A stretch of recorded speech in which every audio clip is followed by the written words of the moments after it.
ਅੱਜ ਅਸੀਂ 8ਵੀਂ ਜਮਾਤ ਦੇ ਸਮਾਜਿਕ ਸਿੱਖਿਆ ਵਿਸ਼ੇ ਦੇ 10ਵੇਂ ਪਾਠ ਨੂੰ ਕਰਨ ਜਾ ਰਹੇ ਹਾਂ, ਜਿਸ ਦਾ ਨਾਮ ਹੈ ਭਾਰਤ ਵਿੱਚ ਈਸਟ ਇੰਡੀਆ ਕੰਪਨੀ ਦੀ ਸਥਾਪਨਾ। ਇਸ ਪਾਠ ਨੂੰ ਅਸੀਂ 5 ਭਾਗਾਂ ਵਿੱਚ ਵੰਡਾਂਗੇ। ਇਸ ਦਾ ਪਹਿਲਾ ਪਾਠ ਹੈ ਜੋ ਉਹ ਹੈ ਵਪਾਰਵਾਦ ਅਤੇ ਵਪਾਰ ਯੁੱਧ। ਦੂਸਰਾ ਪਾਠ ਅੰਗਰੇਜ਼ੀ ਈਸਟ ਇੰਡੀਆ ਕੰਪਨੀ ਦੀ ਸਥਾਪਨਾ।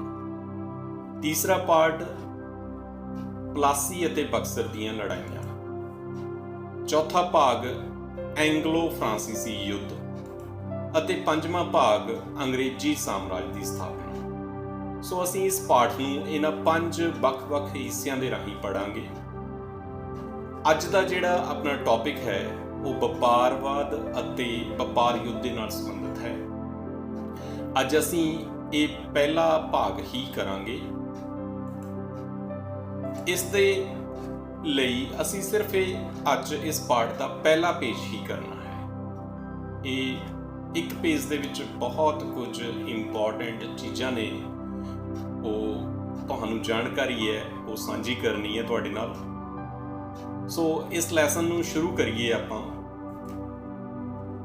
ਮੱਧਕਾਲ ਦੇ ਸਮੇਂ ਭਾਰਤ ਤੇ ਯੂਰਪ ਵਪਾਰ ਦੇ ਕੁੱਲ 3 ਰਸਤੇ ਸਨ, ਜਿਨ੍ਹਾਂ ਦੇ ਵਿੱਚ ਇੱਕ ਸਿਲਕ ਰੂਟ ਸੀ, ਦੂਸਰਾ ਅਰੇਬੀਅਨ ਗਲਫ ਦੇ ਰਾਹੀਂ ਵਪਾਰੀ ਸਾਡੇ ਦੇਸ਼ ਤੱਕ ਪਹੁੰਚਦੇ ਸਨ, ਅਤੇ ਤੀਸਰਾ ਮੈਡੀਟਰੇਨੀਅਨ ਸਮੁੰਦਰ ਦੇ ਰਾਹੀਂ, ਸੀ ਦੇ ਰਾਹੀਂ ਸਾਡੇ ਦੇਸ਼ ਤੱਕ ਇਹ ਰਸਤਾ ਸੀ ਜਿਹੜਾ ਉਹ ਪਹੁੰਚਦਾ ਸੀ।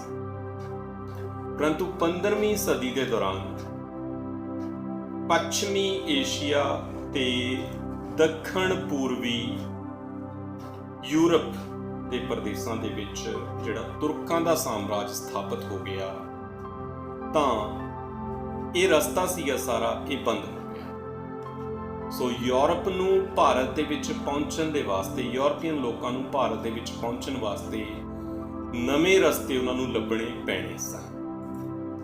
ਸੋ ਇਸ ਦੇ ਵਾਸਤੇ ਅਸੀਂ ਇਸ ਪਾਠ ਦੇ ਵਿੱਚ ਅੱਗੇ ਦੇਖ ਰਹੇ ਹਾਂ ਕਿ ਯੂਰਪੀਅਨ ਸਾਡੇ ਦੇਸ਼ ਵਿੱਚ ਕਿਵੇਂ ਪਹੁੰਚਦੇ ਹਨ। ਇਹ 3 ਰਸਤੇ ਜੋ ਬੰਦ ਹੋ ਗਏ, ਉਸ ਤੋਂ ਬਾਅਦ ਦੇ ਵਿੱਚ ਸਾਡੇ ਦੇਸ਼ ਦੇ ਵਿੱਚ ਯੂਰਪੀਅਨ ਨੇ ਜਿਹੜੇ ਉਹ ਨਵੇਂ ਰਸਤੇ ਲੱਭ ਕੇ ਸਾਡੇ ਦੇਸ਼ ਵਿੱਚ ਪਹੁੰਚ ਰਹੇ ਨੇ। ਤੇ ਸਭ ਤੋਂ ਪਹਿਲਾਂ ਜਿਹੜਾ ਵਾਸਕੋ ਡੀ ਗਾਮਾ ਨਾਮ ਦਾ ਪੁਰਤਗਾਲੀ ਕਪਤਾਨ ਸੀਗਾ, ਉਹ ਸਾਡੇ ਦੇਸ਼ ਦੇ ਵਿੱਚ ਪਹੁੰਚ ਰਿਹਾ ਹੈ 27 ਮਈ 1498। ਤਾਰੀਖ ਯਾਦ ਰੱਖਣੀ ਹੈ, 27 ਮਈ 1498। ਸੋ ਆਪਾਂ ਵਾਸਕੋ ਡੀ ਗਾਮਾ ਦੇ ਬਾਰੇ ਥੋੜਾ ਜਿਹਾ ਪੜ੍ਹੀਏ। ਇਹ ਉਹ ਸਥਾਨ ਹੈ ਜਿੱਥੇ ਵਾਸਕੋ ਡੀ ਗਾਮਾ ਨੇ ਆਪਣੇ ਕਦਮ ਰੱਖੇ, ਅਤੇ ਇਸ ਸਥਾਨ ਦੇ ਉੱਤੇ ਤੁਸੀਂ ਦੇਖ ਰਹੇ ਹੋ ਲਿਖਿਆ ਹੋਇਆ ਹੈ, ਸਥਾਨ ਦਾ ਨਾਮ ਕਪਾਕਾ ਡਾਵੂ। 1498 ਦੇ ਵਿੱਚ ਵਾਸਕੋ ਡੀ ਗਾਮਾ ਇੱਥੇ ਪਹੁੰਚਿਆ। ਇਹ ਉਸ ਦੀ ਯਾਦ ਦੇ ਵਿੱਚ ਸਮਾਰਕ ਬਣਿਆ ਹੋਇਆ ਹੈ, ਅਤੇ ਅੱਜ ਕੱਲ੍ਹ ਇਸ ਦਾ ਨਾਮ ਕਪਾਡ ਹੈ। ਸੋ ਪੁਰਤਗਾਲੀ ਕਪਤਾਨ ਵਾਸਕੋ ਡੇ ਗਾਮਾ 27 ਮਈ 1498 ਨੂੰ ਭਾਰਤ ਵਿੱਚ ਕਾਲੀਕਟ ਵਿਖੇ ਪਹੁੰਚਿਆ। ਇਹ ਆਪਣੀ ਪੁਸਤਕ ਦੇ ਵਿੱਚ ਦਰਜ ਹੈ। ਕਾਲੀਕਟ ਕੇਰਲ ਦਾ ਜ਼ਿਲ੍ਹਾ ਹੈ, ਅਤੇ ਕਪਾਕਾ ਡਾਵੂ ਕਾਲੀਕਟ ਦੇ ਵਿੱਚ ਇੱਕ ਸਥਾਨ ਹੈ ਜਿੱਥੇ ਵਾਸਕੋ ਡੇ ਗਾਮਾ ਪਹੁੰਚਿਆ ਸੀ। ਪਿਆਰੇ ਬੱਚਿਓ, ਇਹ ਨਕਸ਼ੇ ਨੂੰ ਜਰਾ ਧਿਆਨ ਨਾਲ ਦੇਖੋ। ਸੰਸਾਰ ਦਾ ਇਹ ਨਕਸ਼ਾ ਤੁਹਾਨੂੰ ਦਿਖਾ ਰਿਹਾ ਹੈ, ਇਸ ਤਰਫ ਯੂਰਪ ਆ ਗਿਆ, ਇਹ ਰਸਤੇ ਬੰਦ ਹੋ ਗਏ, ਤਾਂ ਇੱਥੋਂ ਭਾਰਤ ਦੇ ਵਿੱਚ ਪਹੁੰਚਣ ਵਾਸਤੇ ਇਹ ਰਸਤੇ ਹੀ ਬਚੇ। ਇੱਥੇ ਤੱਕ ਪਹੁੰਚਣ ਦੇ ਵਾਸਤੇ ਕਿਸੇ ਵੀ ਯੂਰਪੀਅਨ ਦੀ ਖੋਜ ਨਾ ਹੋ ਸਕੀ ਸੀ। ਇਹ ਖੋਜਾਂ ਦਾ ਦੌਰ ਚੱਲ ਰਿਹਾ ਸੀਗਾ। ਇਸ ਸਮੇਂ ਦੇ ਦੌਰਾਨ ਅਮਰੀਕਾ ਦੀ ਖੋਜ ਹੋਈ ਸੀਗੀ 1492 ਦੇ ਵਿੱਚ। ਕੋਲੰਬਸ ਨੇ ਅਮਰੀਕਾ ਨੂੰ ਲੱਭਿਆ, ਤਾਂ ਉਸੇ ਸਮੇਂ ਜਿਹੜਾ ਪੁਰਤਗਾਲੀ ਨੇ ਉਹ ਭਾਰਤ ਨੂੰ ਲੱਭਣ ਦੇ ਵਾਸਤੇ ਚੱਲ ਰਹੇ।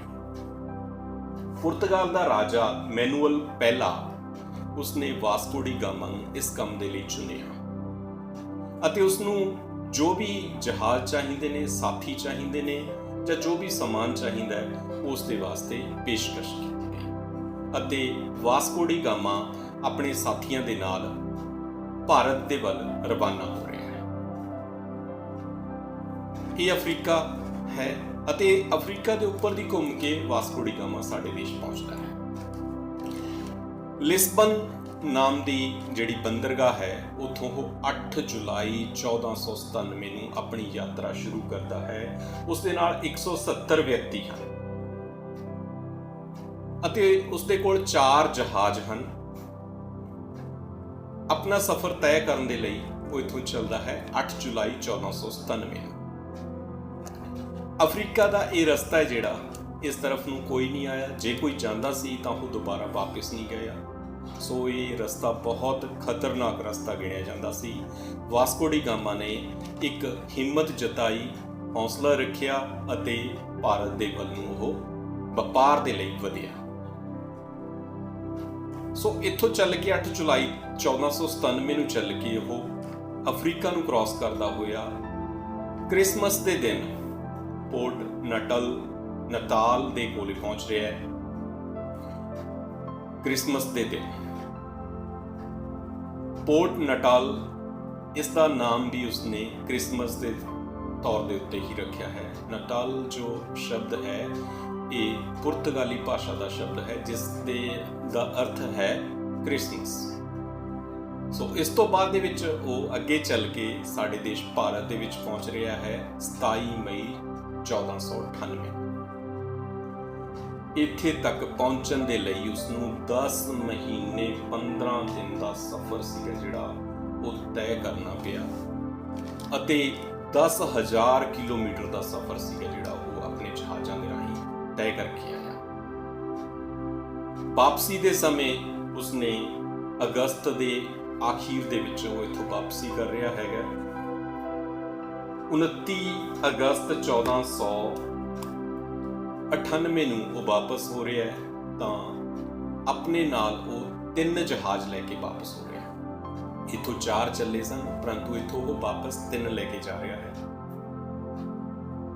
ਤਾਂ ਰਸਤੇ ਦੇ ਵਿੱਚ ਅੱਗੇ ਜਾ ਕੇ ਉਹ ਫਿਰ ਜਿਹੜਾ ਜਦੋਂ ਭਾਰਤ ਨੂੰ ਵਾਪਸ ਆ ਰਿਹਾ ਸੀਗਾ, ਭਾਰਤ ਵੱਲ ਨੂੰ ਆ ਰਿਹਾ ਸੀਗਾ ਤਾਂ ਇੱਥੇ ਮੌਨਸੂਨ ਆ ਰਹੀ ਸੀ ਤਾਂ ਉਸ ਨੂੰ ਜਿਹੜੀਆਂ ਹਵਾਵਾਂ ਸਨ ਉਸ ਦੇ ਵਾਸਤੇ ਸਹਾਇਕ ਹੋਈਆਂ, ਪਰੰਤੂ ਵਾਪਸੀ ਦੇ ਸਮੇਂ ਉਹ ਹਵਾਵਾਂ ਉਸ ਦੇ ਉਲਟ ਦਿਸ਼ਾ ਵਿੱਚ ਸਨ। ਸੋ ਉਸ ਦੇ ਜਿਹੜੇ ਸਾਥੀ ਸੀਗੇ ਉਹ ਪਰੇਸ਼ਾਨ ਹੋ ਗਏ ਅਤੇ ਉਹਨਾਂ ਨੂੰ ਇਹ ਪਰੇਸ਼ਾਨੀ ਸੀ ਜਿਹੜੀ ਉਹ ਬਹੁਤ ਜ਼ਿਆਦਾ ਝੱਲਣੀ ਪਈ ਅਤੇ ਵਾਪਸ ਪੁਰਤਗਾਲ ਪਹੁੰਚਣ ਦੇ ਤੱਕ ਉਸ ਦਾ ਜਿਹੜਾ ਰਸਤਾ ਸੀਗਾ ਲੰਬਾ ਹੋ ਗਿਆ ਤੇ ਉਸ ਦੇ ਕੋਲੇ ਸਿਰਫ 2 ਜਹਾਜ਼ ਹੀ ਬਚੇ। ਇੱਕ ਜਹਾਜ਼ ਉਹਨਾਂ ਨੂੰ ਨਸ਼ਟ ਕਰਨਾ ਪਿਆ। ਸੋ ਇਹ ਸੀਗਾ ਸਾਡੇ ਕੋਲੇ ਵਾਸਕੋ ਡੀ ਗਾਮਾ ਦਾ ਸਫ਼ਰ। ਆਓ ਹੁਣ ਅਸੀਂ ਜਾਣੀਏ ਭਾਰਤ ਵਿੱਚ ਵਿਦੇਸ਼ੀ ਬਸਤੀਆਂ ਕਿਹੜੀਆਂ-ਕਿਹੜੀਆਂ ਬਣੀਆਂ। ਭਾਰਤ ਦੇ ਵਿੱਚ ਸਭ ਤੋਂ ਪਹਿਲਾਂ ਪੁਰਤਗਾਲੀ ਆਏ, ਫਿਰ ਭਾਰਤ ਵਿੱਚ ਡੱਚ ਆਏ, ਉਸ ਤੋਂ ਬਾਅਦ ਦੇ ਵਿੱਚ ਭਾਰਤ ਦੇ ਵਿੱਚ ਫਰਾਂਸੀਸੀ ਆ ਰਹੇ ਹਨ ਅਤੇ ਫਰਾਂਸੀਸੀਆਂ ਤੋਂ ਬਾਅਦ ਭਾਰਤ ਦੇ ਵਿੱਚ ਅੰਗਰੇਜ਼ ਆ ਰਹੇ ਹਨ। ਦਮਨ, ਦਿਊ, ਬਾਸੀਨ, ਸਾਲਸੈਟ, ਮੁੰਬਈ, ਸੈਂਟ ਟੌਮ, ਗੋਆ, ਕਾਲੀਕਟ, ਹੁਗਲੀ, ਕੋਚੀਨ, ਸੂਰਤ, ਨਾਗਾਪਟਮ, ਪੁਲੀਕਟ, ਚਿਨਸੁਰਾ ਅਤੇ ਉਸ ਤੋਂ ਬਾਅਦ ਦੇ ਵਿੱਚ ਫਰਾਂਸੀਸੀ ਦੀਆਂ ਸਨ ਪਾਂਡੀਚਰੀ, ਚੰਦਨਨਗਰ, ਕਾਰੀਕਲ, ਅੰਗਰੇਜ਼ਾਂ ਦੀਆਂ ਸੂਰਤ, ਬੜੌਚ, ਬੰਬਈ, ਕਲਕੱਤਾ। ਸੋ ਬੱਚਿਓ ਹੁਣ ਇਹਨਾਂ ਸਾਰੀਆਂ ਬਸਤੀਆਂ ਨੂੰ ਆਪਾਂ ਨਕਸ਼ੇ ਦੇ ਉੱਤੇ ਡਰਾ ਕਰਾਂਗੇ। ਸੋ ਤੁਹਾਨੂੰ ਸਾਰਿਆਂ ਨੂੰ ਹੁਣ ਇੱਕ ਖਾਲੀ ਨਕਸ਼ਾ ਭਾਰਤ ਦਾ ਲੈ ਕੇ ਆਪਣੇ ਕੋਲ ਰੱਖਣਾ ਹੋਏਗਾ। ਉਸ ਦੀ ਮਦਦ ਦੇ ਨਾਲ ਇਹ ਸਾਰੀਆਂ ਬਸਤੀਆਂ ਨੂੰ ਤੁਸੀਂ ਸਮਝ ਸਕੋਗੇ। ਸੋ ਆਓ ਸ਼ੁਰੂ ਕਰੀਏ। ਅਸੀਂ ਸਭ ਤੋਂ ਪਹਿਲਾਂ ਅਸੀਂ ਪੁਰਤਗਾਲੀਆਂ ਦੀਆਂ ਬਸਤੀਆਂ ਦੇ ਬਾਰੇ ਪੜ੍ਹ ਰਹੇ ਹਾਂ। ਇਹ ਅਸੀਂ ਸ਼ੁਰੂ ਕਰ ਰਹੇ ਹਾਂ ਅਸੀਂ ਦਿਊ ਤੋਂ। ਕਾਲੀਕਟ ਪਹਿਲਾਂ ਪਹੁੰਚੇ ਨੇ ਉਹ, ਪਰੰਤੂ ਅਸੀਂ ਦਿਊ ਤੋਂ ਸ਼ੁਰੂ ਕਰ ਰਹੇ ਹਾਂਗੇ। ਦਿਊ ਨੂੰ ਪਛਾਣਨ ਦੇ ਲਈ ਅਸੀਂ ਇਹ ਜੋ ਗੁਜਰਾਤ ਦਾ ਨੀਚੇ ਵਾਲਾ ਹਿੱਸਾ ਹੈ ਇਸ ਦੇ ਕੋਲੇ ਅਸੀਂ ਇਹ ਪੁਆਇੰਟ ਲਗਾਇਆ ਹੈ, ਇਹ ਦਿਊ ਹੈ। ਇਸ ਤੋਂ ਅੱਗੇ ਦਮਨ। ਇਸ ਦੇ ਬਿਲਕੁਲ ਸਾਹਮਣੇ ਤੋਂ ਥੋੜਾ ਜਿਹਾ ਨੀਚੇ ਜਿੱਥੇ ਗੁਲਾਈ ਬਣਦੀ ਹੈ ਉੱਥੇ ਦਮਨ ਆ ਗਿਆ। ਅੱਗੇ ਉਸ ਤੋਂ ਨੀਚੇ ਬਾਸੀਨ ਤੇ ਅੱਜ ਕੱਲ੍ਹ ਇਸ ਦਾ ਨਾਮ ਬਸਾਈ ਹੈ। ਫਿਰ ਸੈਂਟ ਟੌਮ, ਮੁੰਬਈ ਦੇ ਨਾਲ ਸੈਂਟ ਟੌਮ ਹੈ ਇਹ ਜਗ੍ਹਾ, ਬਾਸੀਨ ਦੇ ਨੀਚੇ ਹੈ। ਅਤੇ ਫਿਰ ਗੋਆ ਨੂੰ ਲੱਭਣ ਵਾਸਤੇ ਸਾਨੂੰ ਇਹ ਗੁਲਾਈ ਦੇਖਣੀ ਹੋਏਗੀ, ਇਸ ਦੀ ਬਿਲਕੁਲ ਸੇਧ ਦੇ ਵਿੱਚ ਗੋਆ। ਅੱਗੇ ਕਾਲੀਕਟ ਦੇ ਵਾਸਤੇ ਸਾਨੂੰ ਇਸ ਸਥਾਨ ਤੋਂ ਉੱਪਰ ਇਹ ਜਿੱਥੇ ਗੁਲਾਈ ਅੰਦਰ ਨੂੰ ਹੋ ਰਹੀ ਹੈ ਇਸ ਦੇ ਬਿਲਕੁਲ ਸੇਧ ਦੇ ਵਿੱਚ ਕਾਲੀਕਟ, ਜਿਸ ਦਾ ਅੱਜ ਕੱਲ੍ਹ ਨਾਮ ਕੋਜ਼ੀਕੋਡ ਹੈ। ਸੋ ਇਹ ਸਾਰੀਆਂ ਬਸਤੀਆਂ ਨੇ ਜਿਹੜੀਆਂ ਇਹ ਭਾਰਤ ਦੇ ਪੱਛਮ ਵਾਲੇ ਪਾਸੇ ਹਨ। ਅਤੇ ਇੱਕ ਇਹਨਾਂ ਦੀ ਬਸਤੀ ਹੈ ਉਹ ਹੈ ਹੁਗਲੀ। ਇਹ ਫਰਾਂਸੀਸੀਆਂ ਦੀਆਂ ਬਸਤੀਆਂ ਅਸੀਂ ਪੜ੍ਹ ਰਹੇ ਹਾਂ। ਹੁਗਲੀ ਦਾ ਸਥਾਨ ਜੋ ਹੈ ਇਹ ਕਰਬ ਜਿੱਥੇ ਬਣ ਰਹੀ ਹੈ ਉਸ ਤੋਂ ਥੋੜਾ ਜਿਹਾ ਉੱਪਰ ਜਾ ਕੇ ਹੁਗਲੀ ਸਥਾਨ, ਇਹ ਫਰਾਂਸੀਸੀਆਂ ਦੀਆਂ ਪੁਰਤਗਾਲੀਆਂ ਦੀਆਂ ਬਸਤੀਆਂ ਸਨ। ਇਸ ਤੋਂ ਅੱਗੇ ਅਸੀਂ ਡੱਚ ਦੀਆਂ ਬਸਤੀਆਂ ਕਰ ਰਹੇ ਹਾਂ। ਡੱਚ ਦੀ ਬਸਤੀ ਹੈ ਜਿਹੜੀ ਉਹ ਪਹਿਲੀ ਹੈ ਸੂਰਤ, ਦਮਨ ਤੋਂ ਉੱਪਰ ਹੈ ਸੂਰਤ। ਉਸ ਤੋਂ ਅੱਗੇ ਕੋਚੀਨ ਇਹ ਸ਼੍ਰੀਲੰਕਾ ਦਾ ਜਿਹੜਾ ਇਹ ਸੇਧ ਹੈ ਇਸ ਤੋਂ ਬਿਲਕੁਲ ਸਾਹਮਣੇ ਕੋਚੀਨ। ਨੈਕਸਟ ਹੈ ਸਾਡੇ ਕੋਲੇ ਪੁਲੀਕਟ ਦੇ ਵਾਸਤੇ ਅਸੀਂ ਇਹ ਗੁਲਾਈ ਦੇਖ ਰਹੇ ਹਾਂ। ਇਸ ਦੇ ਬਿਲਕੁਲ ਇਹ ਜਿੱਥੇ ਬਣ ਰਿਹਾ ਸਥਾਨ ਇੱਥੇ ਪੁਲੀਕਟ। ਅਤੇ ਚਿਨਸੁਰਾ ਹੁਗਲੀ ਤੋਂ ਉੱਪਰ ਇਹ ਅਸੀਂ ਬੰਗਲਾਦੇਸ਼ ਦੇਖ ਰਹੇ ਹਾਂ। ਬੰਗਲਾਦੇਸ਼ ਤੋਂ ਲਗਭਗ ਇੱਥੋਂ ਅੱਧ ਦੇ ਵਿੱਚ ਹੈ ਇਸ ਦੀ ਸੇਧ ਦੇ ਵਿੱਚ, ਇਸ ਦੇ ਨੀਚੇ ਚਿਨਸੁਰਾ। ਅਤੇ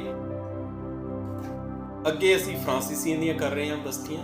ਫਰਾਂਸੀਸੀਆਂ ਦੀਆਂ ਬਸਤੀਆਂ ਦੇ ਵਿੱਚ ਚੰਦਨ ਨਗਰ ਆ ਜਾਂਦਾ ਜੀ। ਫਰਾਂਸੀਸੀਆਂ ਦੀਆਂ ਬਸਤੀਆਂ ਨੇ ਜਿਹੜੀਆਂ ਉਹ ਤਿੰਨੋਂ ਹੀ ਪੂਰਬੀ ਤੱਟ ਵਾਲੇ ਪਾਸੇ ਨੇ। ਸਭ ਤੋਂ ਪਹਿਲਾਂ ਅਸੀਂ ਕਰ ਰਹੇ ਹਾਂ ਚੰਦਨ ਨਗਰ ਚਿਨਸੁਰਾ ਦੇ ਥੱਲੇ। ਅੱਗੇ ਆ ਗਿਆ ਪੌਂਡੀਚੇਰੀ ਅਤੇ ਕਾਰੀਕਲ। ਨਾਗਾਪਟਮ ਤੇ ਕਾਰੀਕਲ ਬਿਲਕੁਲ ਨੇੜੇ ਨੇ।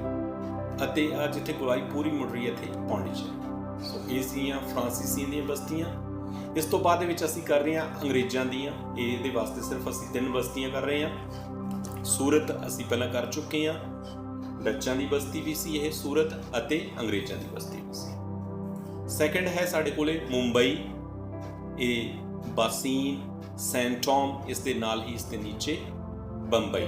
ਇਸ ਨੂੰ ਮੁੰਬਈ ਵੀ ਕਿਹਾ ਜਾਂਦਾ ਸੀ ਅਤੇ ਹੁਣ ਇਸ ਦਾ ਨਾਮ ਮੁੰਬਈ ਹੈ। ਸੋ ਪਹਿਲਾਂ ਇਸ ਦਾ ਨਾਮ ਬੰਬਈ ਰਿਹਾ। ਅੱਗੇ ਹੈ ਕਲਕੱਤਾ। ਇਹ ਪੁਆਇੰਟ ਹੈ ਜੋ ਇਹ ਹੁਣ ਅਸੀਂ ਦੇਖ ਰਹੇ ਹਾਂ ਚਾਰੇ ਬਸਤੀਆਂ ਚਾਰੋਂ ਦੀਆਂ ਨੇ।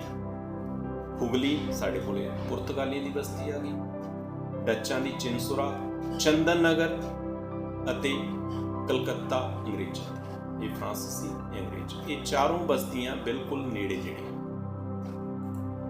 ਸੋ ਇਹ ਨਕਸ਼ਾ ਤੁਸੀਂ ਦੇਖ ਰਹੇ ਹੋ। ਇੱਥੇ ਉਹ ਨਕਸ਼ੇ ਦੇ ਉੱਤੇ ਪ੍ਰੈਕਟਿਸ ਕਰਨ ਤੋਂ ਬਾਅਦ ਵਿੱਚ ਤੁਸੀਂ ਇਸ ਨਕਸ਼ੇ ਨੂੰ ਵੀ ਸਮਝ ਪਾਓਗੇ। ਸੋ ਇਹ ਸਾਡਾ ਅੱਜ ਦਾ ਜਿਹੜਾ ਟੌਪਿਕ ਸੀਗਾ ਉਸ ਦੇ ਵਿੱਚ ਅਸੀਂ ਪੜ੍ਹਿਆ ਕਿ ਪੁਰਤਗਾਲੀਆਂ ਦੀਆਂ ਮੁੱਖ ਬਸਤੀਆਂ ਗੋਆ, ਦਮਨ, ਸਾਲਸੈਟ, ਬਾਸੀਨ, ਮੁੰਬਈ, ਸੈਂਟ ਟੌਮ, ਹੁਗਲੀ। ਡੱਚਾਂ ਦੀਆਂ ਕੋਚੀਨ, ਸੂਰਤ, ਨਾਗਾਪਟਮ, ਪੁਲੀਕਟ, ਚਿਨਸੁਰਾ। ਅੰਗਰੇਜ਼ਾਂ ਦੀਆਂ ਸੂਰਤ, ਅਹਿਮਦਾਬਾਦ, ਬੜੌਚ, ਆਗਰਾ। ਇਹ ਬਸਤੀਆਂ ਮੈਂ ਨਕਸ਼ੇ ਵਿੱਚ ਨਹੀਂ ਦਿਖਾਈਆਂ। ਬੰਬਈ ਅਤੇ ਕਲਕੱਤਾ ਸਨ। ਫਰਾਂਸੀਸੀਆਂ ਦੀਆਂ ਬਸਤੀਆਂ ਪੌਂਡੀਚੇਰੀ, ਚੰਦਨ ਨਗਰ ਤੇ ਕਾਰੀਕਲ ਸਨ। ਸੋ ਇਹ ਸਾਰੀਆਂ ਬਸਤੀਆਂ ਆਪਾਂ ਨਕਸ਼ੇ ਦੇ ਉੱਤੇ ਪ੍ਰੈਕਟਿਸ ਕਰਨੀ ਹੈ। ਅਤੇ ਉਸ ਤੋਂ ਬਾਅਦ ਦੇ ਵਿੱਚ ਕੀ ਹੋ ਰਿਹਾ, 17ਵੀਂ ਸਦੀ ਦੇ ਅੰਤ ਤੱਕ ਜਿਹੜੇ ਪੁਰਤਗਾਲ ਸੀ ਅਤੇ ਡੱਚ ਸੀਗੇ ਉਹਨਾਂ ਦਾ ਸਾਡੇ ਦੇਸ਼ ਤੋਂ ਪ੍ਰਭਾਵ ਘਟਦਾ ਗਿਆ। ਅਤੇ ਬਾਅਦ ਦੇ ਵਿੱਚ ਅੰਗਰੇਜ਼ ਅਤੇ ਫਰਾਂਸੀਸੀਆਂ ਦੇ ਵਿਚਕਾਰ ਸੰਘਰਸ਼ ਹੁੰਦਾ ਰਿਹਾ। ਉਸ ਦੇ ਵਿੱਚ ਫਰਾਂਸੀਸੀ ਵੀ ਸਾਡਾ ਦੇਸ਼ ਛੱਡ ਗਏ ਅਤੇ ਅਖੀਰ ਨੂੰ ਜਿਹੜੇ ਅੰਗਰੇਜ਼ ਸੀਗੇ ਉਹ ਸਾਡੇ ਦੇਸ਼ ਉੱਤੇ ਕਾਬਜ਼ ਹੁੰਦੇ ਗਏ। ਸੋ ਅੱਜ ਦੇ ਇਸ ਲੈਸਨ ਦੇ ਵਿੱਚ ਅਸੀਂ ਨੇ ਪੜ੍ਹਿਆ ਹੈ ਪਹਿਲਾ ਭਾਗ ਵਪਾਰਵਾਦ ਅਤੇ ਵਪਾਰੀ। ਸੋ ਅੱਜ ਦੇ ਇਸ ਲੈਸਨ ਦੇ ਵਿੱਚ ਇੰਨਾ ਹੀ ਕਾਫੀ ਸੀ।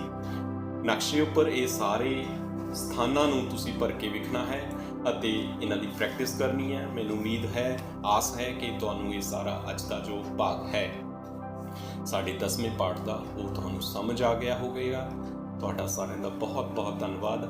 ਅਗਲਾ ਜਿਹੜਾ ਇਸ ਦਾ ਭਾਗ ਹੈ ਉਹ ਆਪਾਂ ਜਲਦੀ ਹੀ ਕਰਾਂਗੇ। ਧੰਨਵਾਦ।